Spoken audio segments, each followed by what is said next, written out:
Today is Thursday, April 23rd, and as part of our Career Week series, we have Scott Michlin and Jenny Lee Ryan to discuss careers in communications. Thank you for inviting us. Thanks for coming. You bet. So I'm Scott Michlin. I'm the general manager of KSJE. It's the radio station here on campus. I've been in media for, golly gee, it's got to be almost 30 years. Started when I was 16 at a radio station near my hometown. My mom told me to go get a job. And then in college, I studied broadcasting. Right out of college, got my first job in television, working in television news. And came to New Mexico, worked in television news for 17 years, and then spent the last 8 years here at San Juan College with the public radio station. So I've got a little bit of background in media, also teach some public speaking classes and a survey of mass media class here at San Juan College. And I'm Jenny Lee Ryan. I am right now afternoons on KTRA. I'm on 2 to 7, Monday through Friday. I do that part-time. My full-time job is at the Farmington Public Library as the program coordinator. So I do a lot of the marketing for the library, which means I've worked on both sides of the media. I started when I was 19, because my parents wouldn't let me do an overnight shift at a radio station when I was 16. My career has mainly focused on commercial radio broadcasting. I have a degree in broadcasting with an focus on, it's an emphasis in management and sales and a related field of women's studies. It's very complicated the way they do it at Arizona State, but it is the Walter Cronkite School of Broadcast Journalism. And basically you could pick two tracks. You could go journalism or you could go management and sales. And I specifically went management and sales just so I could do the air talent side of it and less of the journalism. So as we go through today, I think we've kind of got the field broken down into different areas, but one thing I wanted to share was from my mass media class, and that is this term of convergence. And it seems like all the media industries are kind of morphing into just one blob of opportunity and also one blob of industry, basically. And I always show this to my students. From 1978, we had almost 3 separate industries of television and motion pictures, radio, print publishing, and computers. 2000, they're getting a little closer together, there's more overlap, and today it's almost all one big metamorphosis of one industry, basically. And we see that a lot when we talk about radio. All of us are streaming online, we all have websites, we do social media, so that line between over-the-air broadcasting and electronics is really blurred, I think. And a lot of people ask me how I ended up going from a strictly radio career to a library. It seems very counterintuitive. But if you look, so here's, broadcasting, here's literature. But for the most part, these two mediums and all of these mediums have had to adapt to this new way that we are with all of the internet and everything going digital. The radio industry is having a little bit more trouble adapting to that than the library industry, and I know the book publishing industry is having a hard time adapting as well. But the library, the Farmington Public Library, does a really good job of taking those new technologies and finding how we can use them. The other thing I hear a lot is we can Google that. We don't need librarians. Why do I have Pandora? Why do I need I can look it up on the internet. Why do I need a reporter telling me that? And the main thing, reporters and librarians, they are trained to find accurate information. You may be surprised to find out not all the information on the internet is correct. Because what? I know, crazy. Shocking. Because basically anyone can put anything they want to on the internet. And that's pretty much the biggest change. Librarians and journalists, they know how to find the sources where that information came from, and they can help you find accurate information and truthful information. So really their jobs are way more important than they were back here when not everybody could get on the TV and just say whatever they wanted. Now anyone can get on the internet and just make up whatever they want. They just blog it and Right. Yeah. And the other point of that, I think, too, is that librarians and journalists can also kind of vet out those sources and find out which are credible and which aren't. Because again, when you do a Google search, you get a million hits, not all those hits are going to be from credible sources. Right, and we've seen some of that happen in the journalism industry. There's been some recent stories about not checking, well, the Rolling Stone article about The rape. the on rape, campus, yeah. And they didn't check their sources, and they didn't get multiple sources, and they were busted. Great By story, journalists, but yes. wasn't true. Yeah. It's kind of a problem. Yeah, So. that would be classified as fiction at the library. Exactly.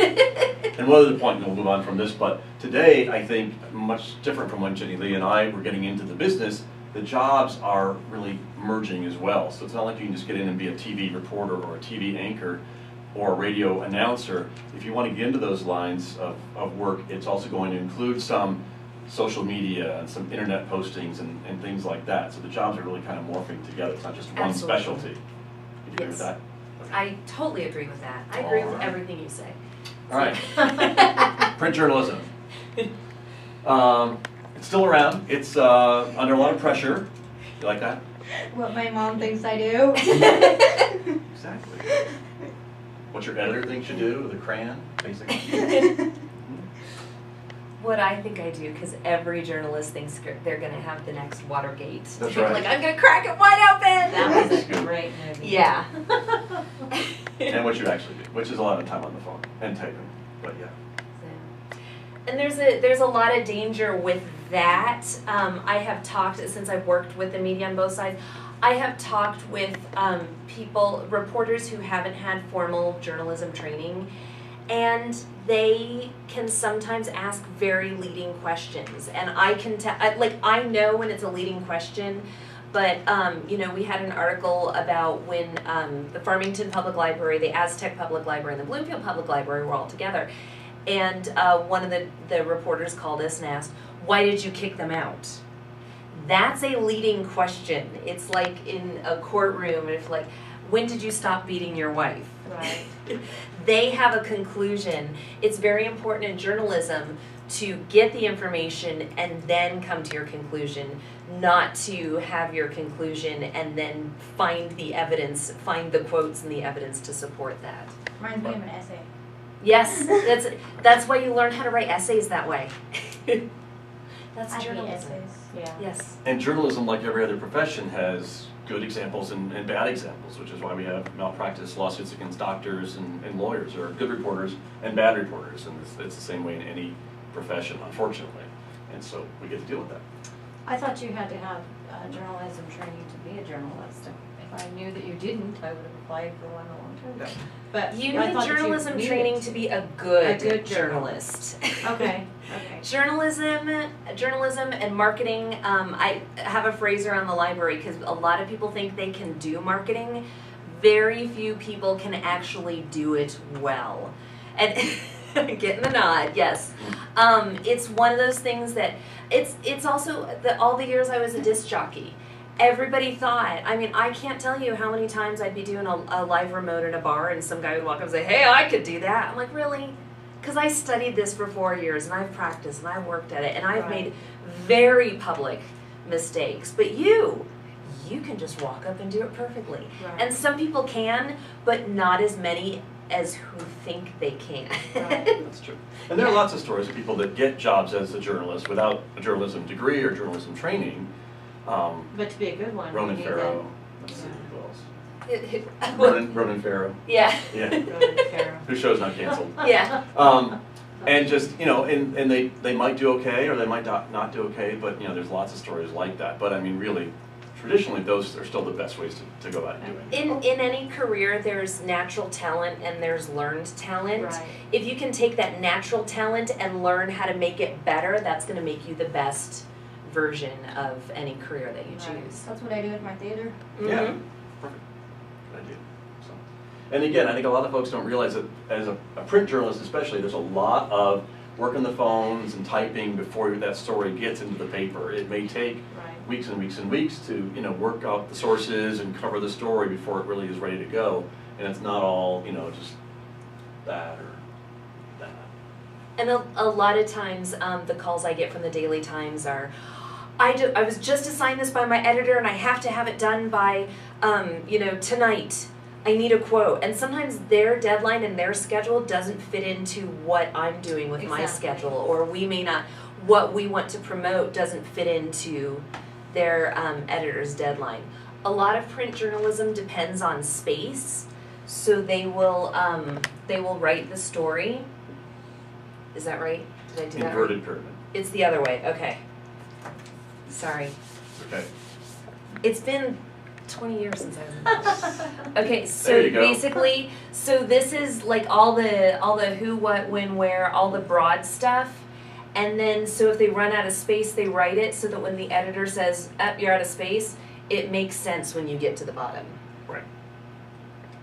It's called the inverted pyramid style, and basically a lot of the broad, specific information is at the top, and then it gets more specific as you get to the point. Okay. Oh, What you just said. That's the point. So then again, Yeah. you know, they can lop off the bottom, and you're not losing the main part of the story, which should be in the first 2 paragraphs, hopefully. And when I write press releases for the library, I try to, well, obviously I've been writing them the opposite, but That explains a lot. It does explain a lot. But I do try to keep that in mind when I write the press release, because when the reporter is on a deadline or they just need a few inches to fill in the paper, if they can take my press release and copy and paste it into the paper, it's gonna have a better chance of getting printed. And I guess the other question would be, when a reporter does call you, Jenny Lee, do you try to adjust your schedule to accommodate them because you know that they have the space this day and tomorrow they may not? I do. I try my best. A lot of times though, they'll call and they say, I need a quote right now, and I'm off doing the Four Corners Storytelling Festival, or working on the event that they're trying to cover. Right. I have trained pretty much everybody in the library that they can they can talk to the media, and I actually try to talk to the media as little as possible, because we have 90-something employees at the library. You direct them to the person to talk To the most appropriate person, usually the person that has developed the program, because we all have our own part in it. So I try to get as many voices in as possible, because we are a large and diverse group at the library. So That's true. I'm surprised you have 90 employees. I gotta guess. we do. We have only about 20 or 30 are full-time employees, and the rest are all part-time employees, because you're not going to find someone who wants to be a full-time shelver. Sure. Because that is a hard job. That is perfect though for a first job for someone. It's perfect for a high school student, after school, which are our busiest hours, which are when most of the books are coming in anyway. So we do have quite a few part-time Okay. we have more part-time employees than full-time Okay. employees. Cool. Let's talk film. Again, New Mexico has got a big investment in film and filmmaking. There's a lot of incentives to people. We have a lot of movies and TV programs that are being shot here in Like our Reach? state. Like what? The movie Reach, the Michael Douglas movie? The Right. Reach, yeah. I live Now like called- right by the road they were shooting. Okay. Now called Beyond the Reach. It is. I just watched Really? it on Voodoo the other And night. it's Oh, really? available on It was really pay-per-view. And it just got released, I think, this past week. Yep. And so, but that's kind of cool. Did you get to see any of the filming as they were I working on it? did. Cool. It was Have you seen the interesting. movie yet? No, I haven't. I'm so busy studying, working my ass off. The to do trailer it. looks really intense. Have you It seen the really, it trailer? is a pretty intense movie, and it's so funny to see like TJ's Diner and stuff in downtown Farmington. Sure. But yeah, so there's a lot of misconceptions about filmmaking, of course, and there's a lot of jobs involved with filmmaking. Filmmaking I think is a little harder to crack into because a lot of it is union, and I think you need to have some experience before you get that union card to be able to work on films. But that's why if you want to be an actor or an extra, I want to be an actor. you can sometimes get like a role as an extra, and when you get a certain amount of hours, I think on a set, you're royalties. eligible to become a member You of the get Actors Guild. royalties and you become independent and you save up as much royalties as you can to get into it. See, you know more than I do. You should Doing get up here. Here, take this slide. My cousin's a director, so Okay. Very cool. But yeah, it's a cool industry, and again, there's a lot of money in it once you get to kind of that level. We just had but Justin it's not Hunt. about the money. It's about what you do and what you love. True, but if you want to get paid for it, I want to get paid for it, but I want to do what I love doing. So. okay. Well, that's a balancing act, isn't it? Spoken Yeah. like someone who doesn't have bills yet. Right. It's not. I don't. No mortgage, no car payment. Yeah. Which you know, we just had Justin Hunt here, who was a San Juan College student and has now gone on to be an independent filmmaker. I don't know if you saw him when he was here. Far Too Far. Yeah, See the I have movie? a friend that was in it. Okay. Brianna Matthews. Sure. Brina, yeah, she's Yeah. one of our dancers. Actually, he's going to be available tonight, I believe, at the... The 720 screening? Yeah, the 720 screening, so it'd be a really good chance for you to go meet him if you were interested in that. Would. I would highly encourage it. But anyway, See, Justin, I put a plug in for you. there you go. But he talks a lot about, you know, having to fundraise for his films to pay for what he wants to do, and that's one of his biggest, I think, gripes, is because he's a filmmaker. He just wants to make movies and make cool pictures and cast great actors and things. They cost money. They And he have hates to have to raise do money the other for side of it, which is the raising the money to pay for, Films are complicated. yeah, if you want I took a special film effects or class. whatever, exactly. Point of view, and then there's the next thing you gotta worry about, and everything else. I'm like, holy Yep. shit. But that's another industry that's been, you know, really altered by the prevalence of the internet, because it's not always film now. A lot of it is YouTube and even web series. You know, during the writer's strike in Hollywood, Joss Whedon and his friends got together and did Dr. Horrible's sing-along vlog because they needed something, but they still had to raise money. They put a lot of their own money into it. But it's not just film anymore. It's YouTube. It's Yep. you know, different web series, Community going over to Yahoo. Right. There's a lot of different outlets, so that the internet can give you a lot more outlets.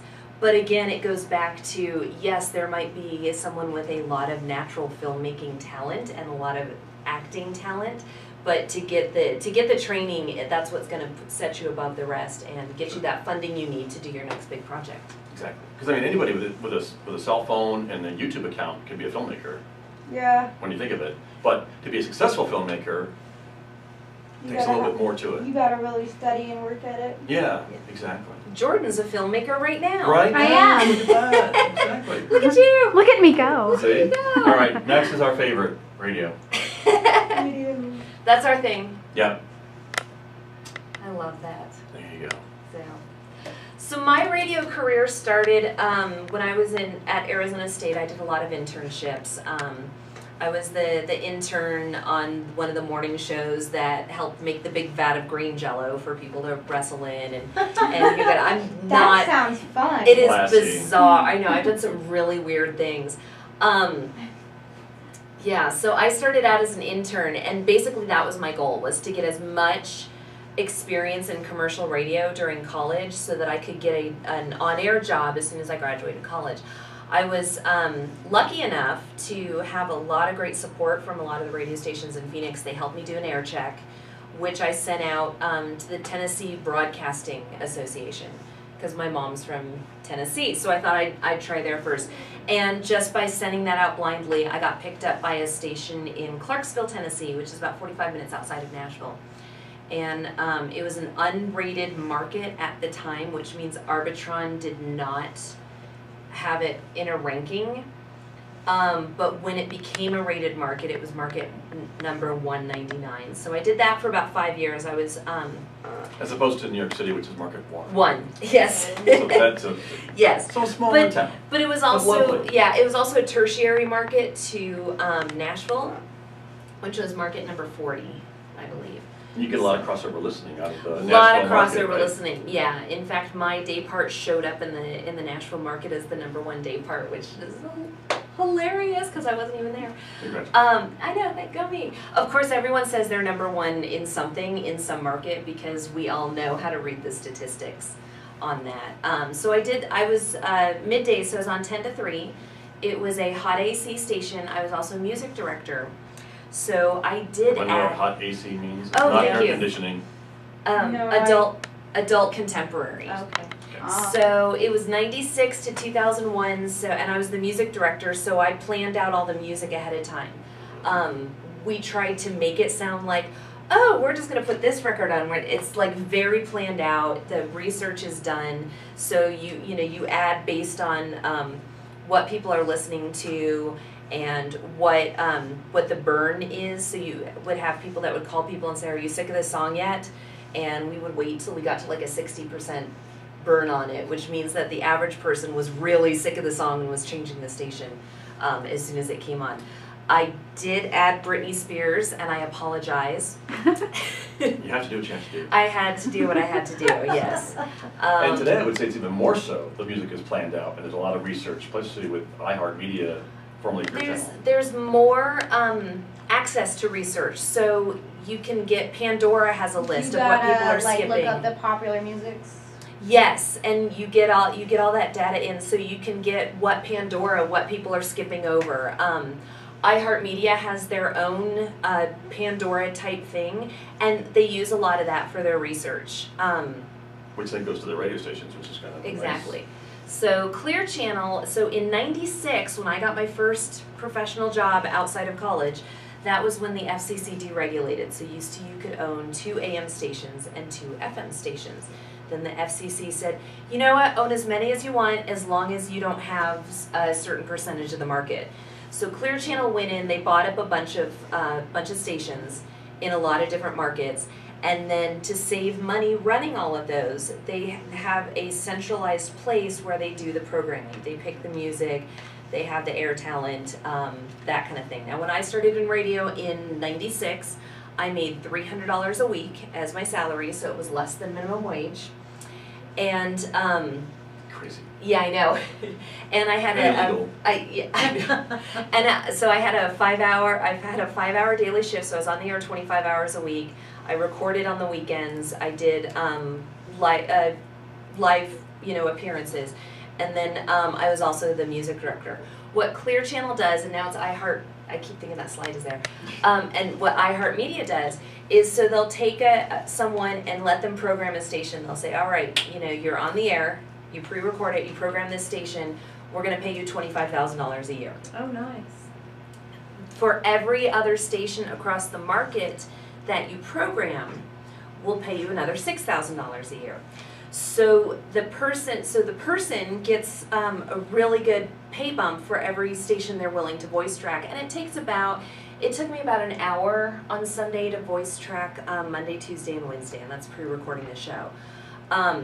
So for an extra hour per week, it's another $6,000 per year. That's awesome. The station, like for instance in Farmington, New Mexico, they get a disc jockey for $6,000 a year. They don't have to pay them $300 a week. They're just paying $6,000 a year, which is that's about a third of what I was making when I was doing all that work. So that's how iHeartMedia really changed the radio market.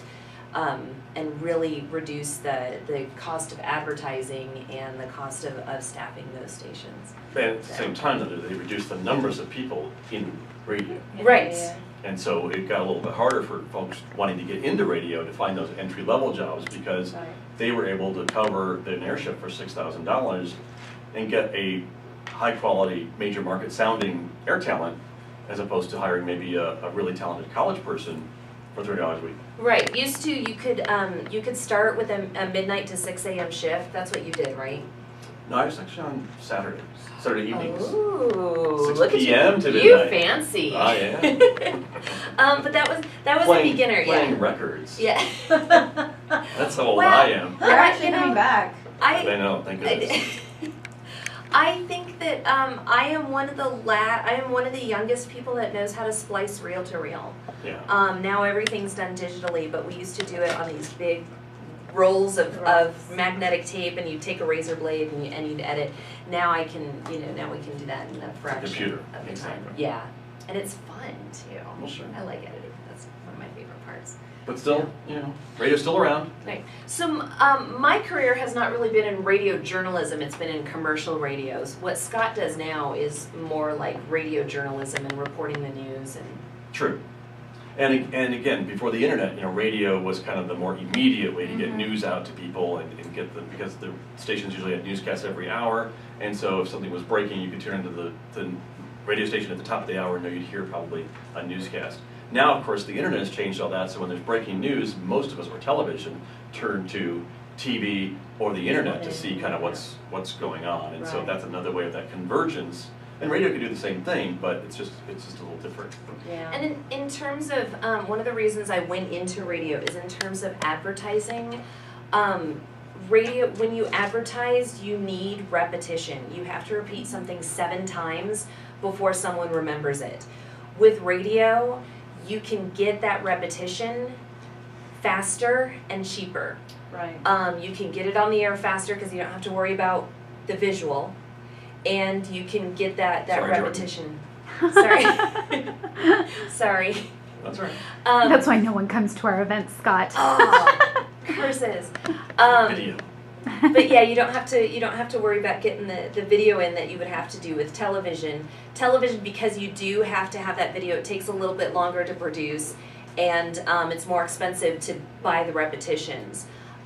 With newspaper, it takes you have to worry about the visual, and it takes longer to get the repetitions because the newspaper comes out once a day. So if you went out right now and wanted to buy an ad, you could get it on radio in about an hour. Really? You could get it on TV tonight at some point, and you'd have to Visual. wait till tomorrow. I mean, that's like Really crazy. pushing it. That's like crazy scenario. Sure, but still, if Mhm. it need be, it could. Right. And I say that's crazy scenario, but we've all had clients do that. Well, that's like, true. Like, all right, I'll buy that ad. I want it on now. Exactly. Get on the news tonight. Exactly. And the other part is, I think that it's a challenge to radio is internet advertising. That's another thing that the advertising is cheap. Mhm. It's similar to print because it's like a print ad, and the repetition, you can get it on in front of people numerous times. And so I think online ads are probably going to be a challenge to traditional Absolutely. radio. To the radio. Absolutely. But Advertising. again, everybody thinks they can design a website. Very few people can do it well so that it's user friendly and it's, I noticed. yeah. Yeah. We all have noticed. Exactly. Like there's this website, it's a workout website, and it's just all white with videos inserted and just wording, and that's it. Yeah. Hasn't been updated since 1999 yet. Are you guys starting to see, how do you feel about the Sirius radio market? Satellite? Yeah, satellite. Do you think they're going to go down the tubes? Well, no, I don't think they are, but interrupting the local radio stations because so many people would rather listen to the Sirius. I think for music, sorry to Oh, go ahead. start, but I think for music, Sirius and XM is a great resource for people. But for again, news, it's not. yeah, well, again, They have news channels. for national on news, there. but I think the key is local, and I think a lot of local stations are seeing that. I mean, you can only do so much national stuff, and people really want to know local. Right. If they're turning to the radio, I Right. think. It's one of the reasons that iHeartMedia was desperate to, well, not desperate, I inflate my ego so much. They were really focused on asking me to do the Aggressive? afternoons. But maybe? No. Well, they wanted a local person. They really wanted a local person afternoons on KTRA when that spot was open. And I mean, in 2005, I was like, I'm getting out of radio. This is a smarmy business. I have a college degree. I'm getting out. And they, were very flattering, and flattery will get you everywhere. And they were nice enough to offer me that job, and Right. because they could have someone local, that's what's going to save terrestrial radio, which is what we call broadcast stations. On the now. ground, yeah. Earth. Earth.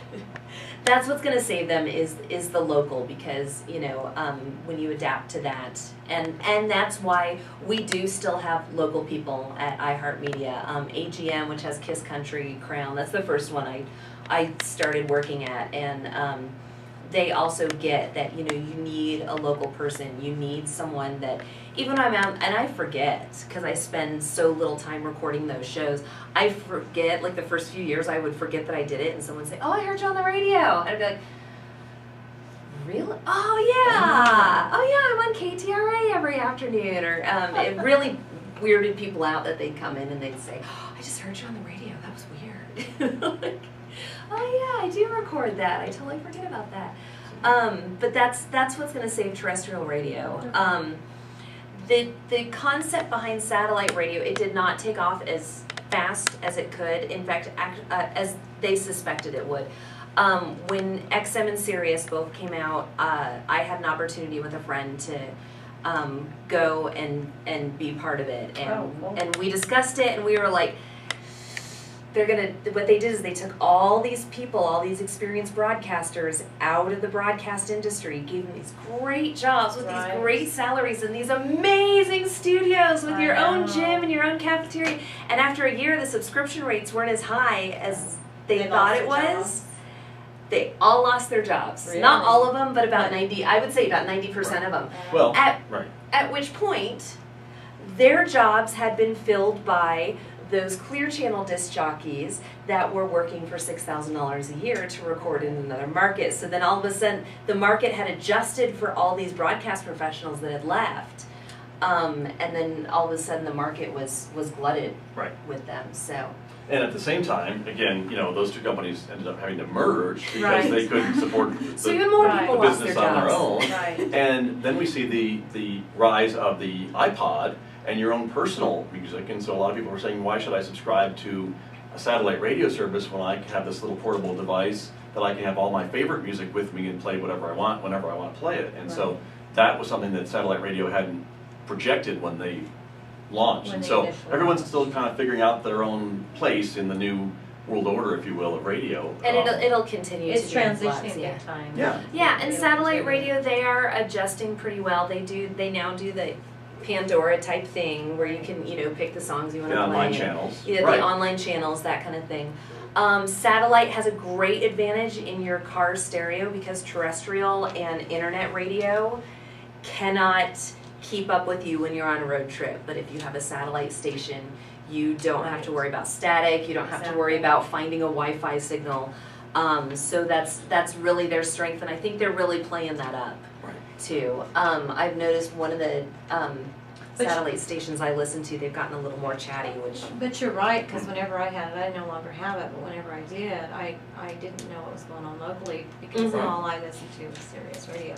Now that I don't, all I have is local channels, and I'm a lot more A well-informed little more than I connected. used to be. Good. Yeah, well, I could be a lot better, but, That's right. we all could be a lot better. There is no, as I said the other day, I'm like, yeah, I try to finish the internet every day.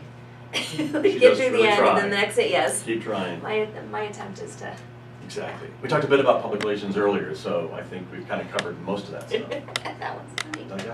Yeah. Yeah. It's like I could tell the word.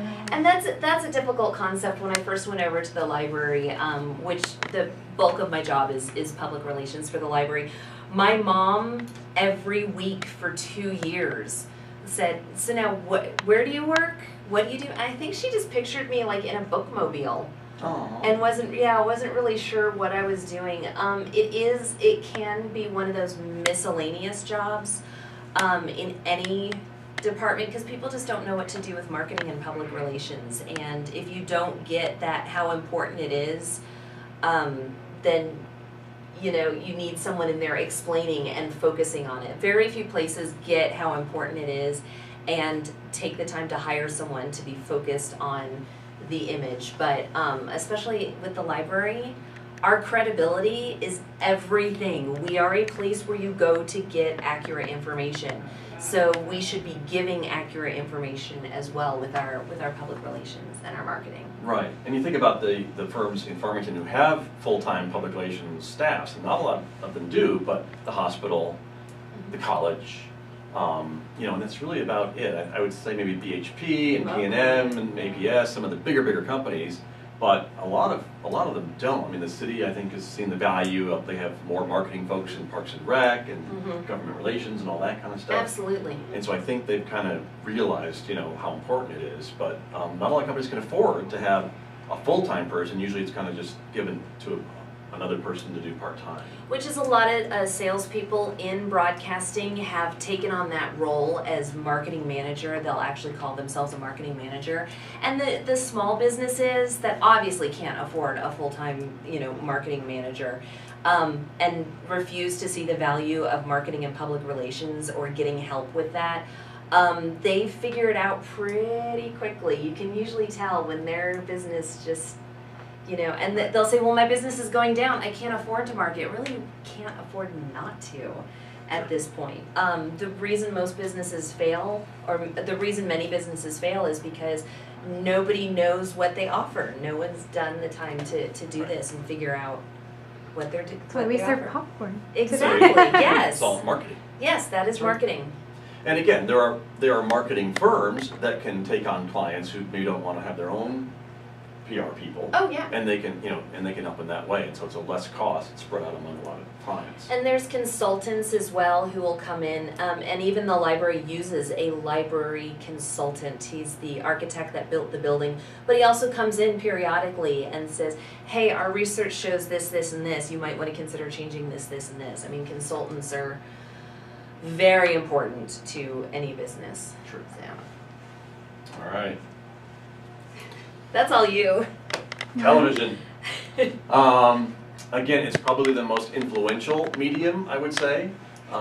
It could be the most, well, I guess influential is the word I'm looking for. And again, unfortunately, we don't have a great example of television news in Farmington anymore. We have. It used to be you. We used to. It used to be you, What yeah. can I say? Scott Michlin was our Ron Burgundy. That's He right. was. But He still is. oh, You're thank Ron you. Burgundy in my heart. Yes. Thank you. And you're But, Veronica Corningstone in my heart. Aw.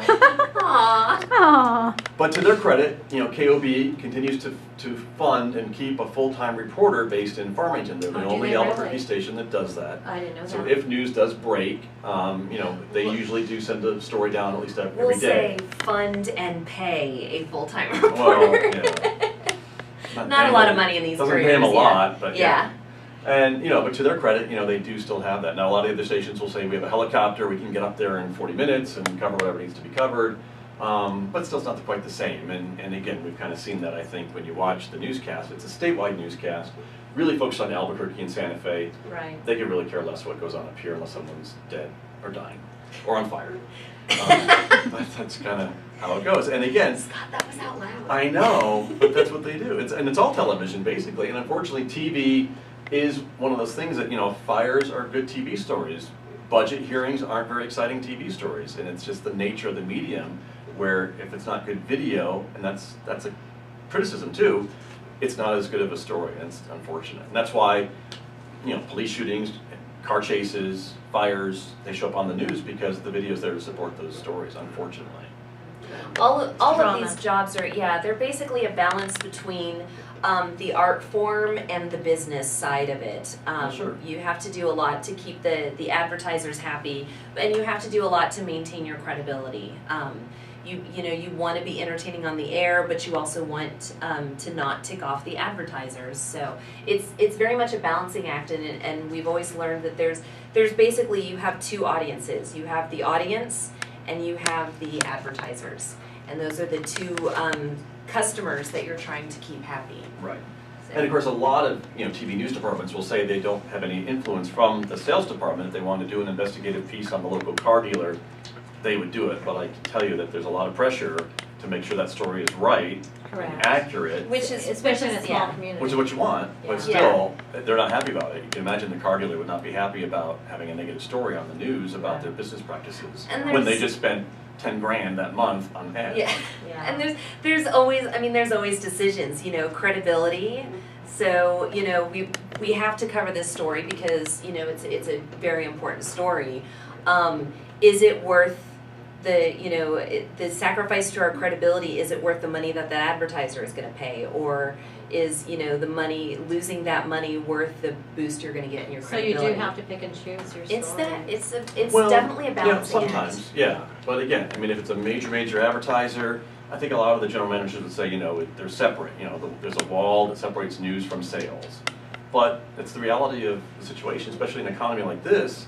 If they're a $10,000 a month client or more, and they threaten to cancel, Yeah. that's a tough thing. And how big is the story?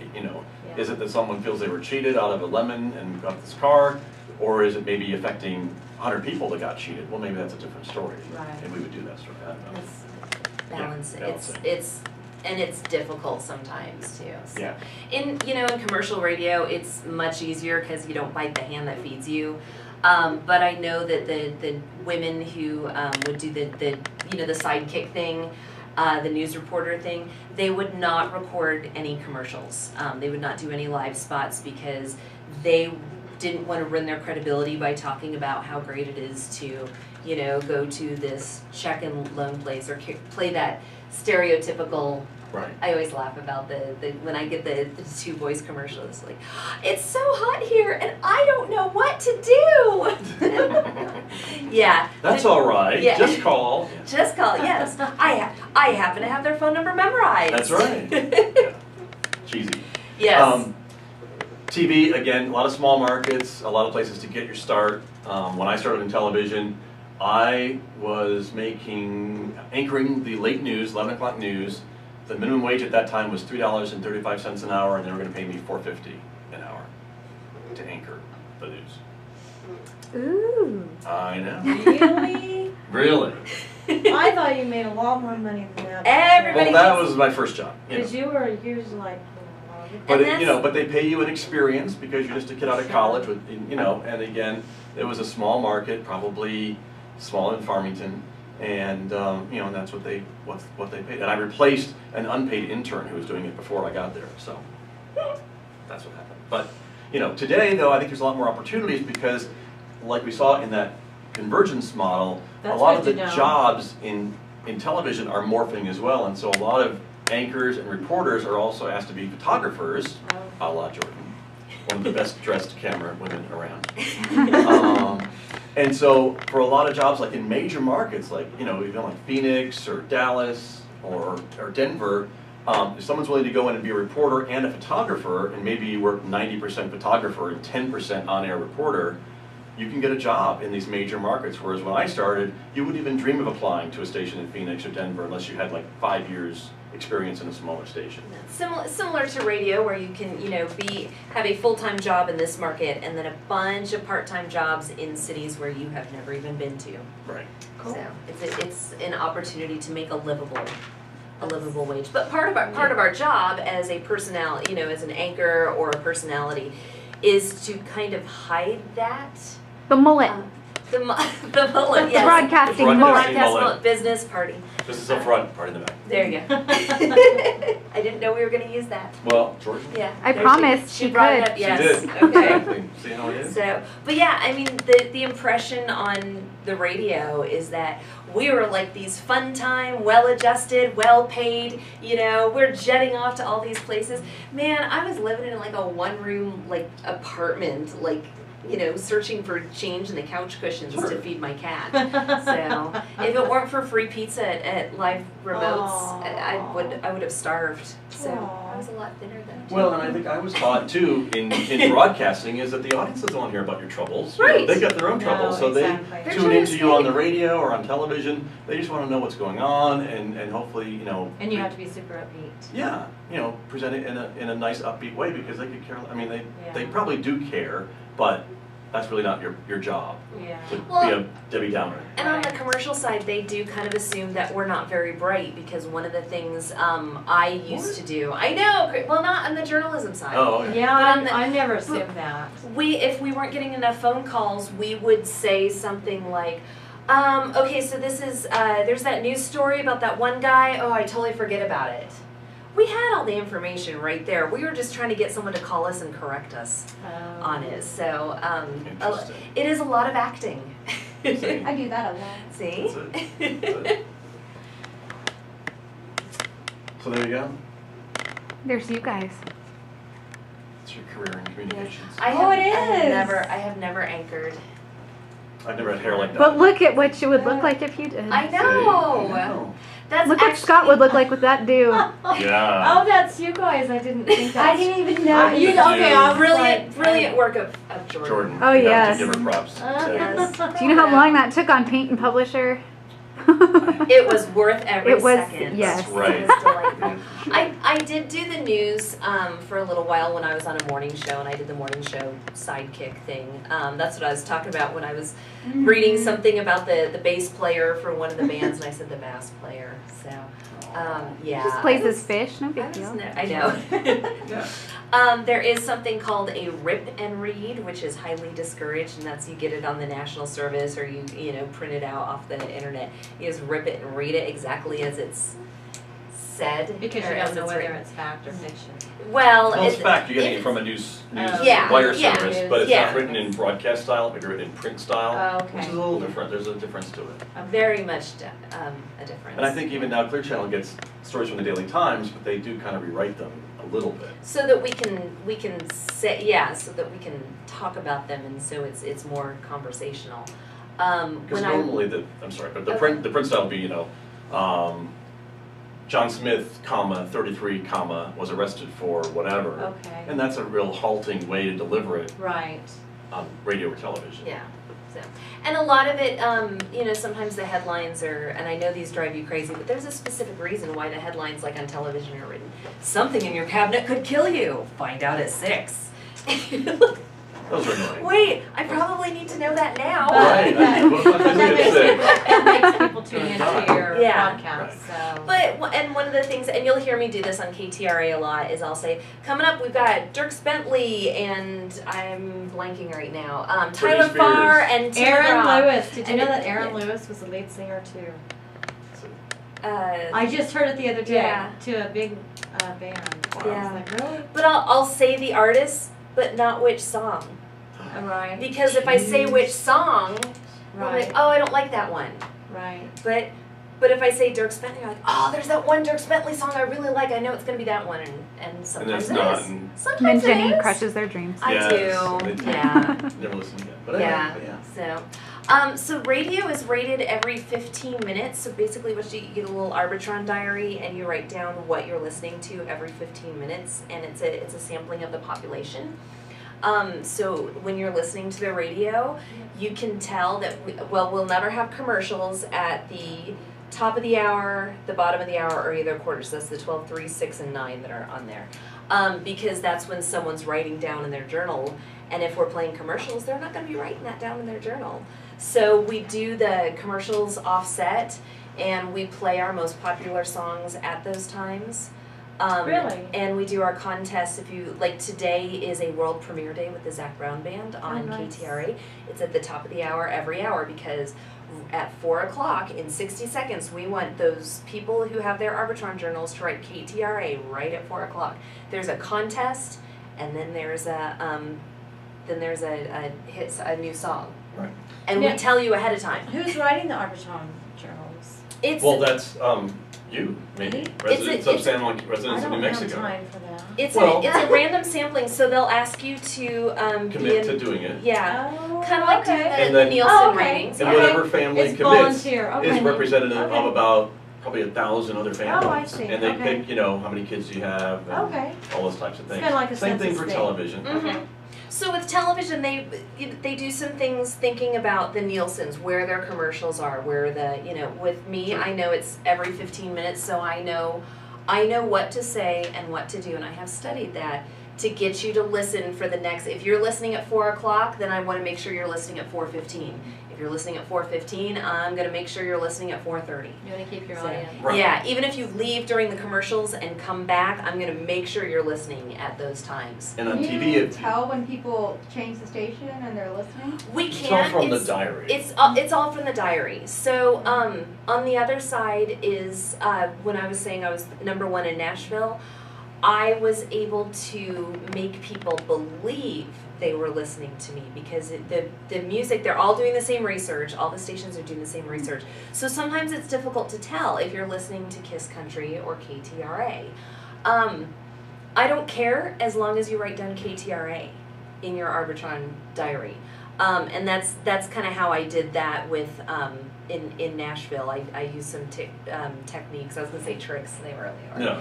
Some techniques to Much make better. people believe. I worked for a while at a frog. It was called a Froggy station, and everything had a frog turn to it. So my name on the air was Julia Ribbits. I followed I followed Hoppy Gilmore and the Green Brothers. Of course. And so between every song, instead of saying #1 country KTRA or whatever the tagline was, we just throw in a ribbit.